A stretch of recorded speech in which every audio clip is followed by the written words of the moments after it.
अस्सलामुअलैकुम नाजरीन जी, मैं हूं नाइला भट्टी और आप देख रहे हैं न्यू BBC न्यूज HD। आइए शामिल करते हैं आज की अहम खबर शामिल करते हैं हमारे न्यू BBC न्यूज़ के ब्यूरो चीफ ऑफ पाकिस्तान गुलाम कादर भैयू की रिपोर्ट के मुताबिक सांगड़ जोल थाने से डकैत फरार होने वाला मामला। SSP सांगड़ ने SHO मुनीर बालादी, ASI अब्दुल खालिक को हेड मुहर्रर मेहराब खान शर को मुअत्तल कर दिया। धरना खत्म।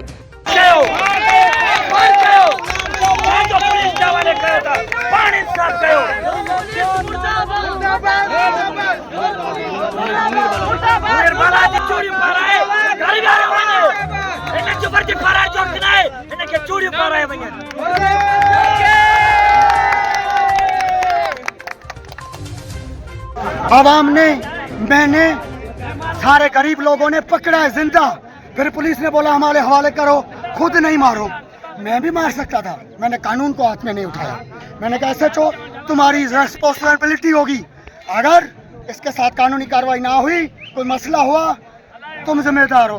रात को इन्होंने पैसे लेकर छोड़ दिया, बंदे दोनों भगा दिए और नेट पे चढ़ा दिया कि भाग गया। पकड़े कितने थे? कितने बंदे पकड़े थे? दो बंदे। अभी कह रहे हैं एक भाग गया, दूसरा कहाँ है? दूसरा कहाँ है तो जाहिर करो और उसको अवामी अदालत में सजा दी जाएगी और बस, कोई मुतालबा नहीं।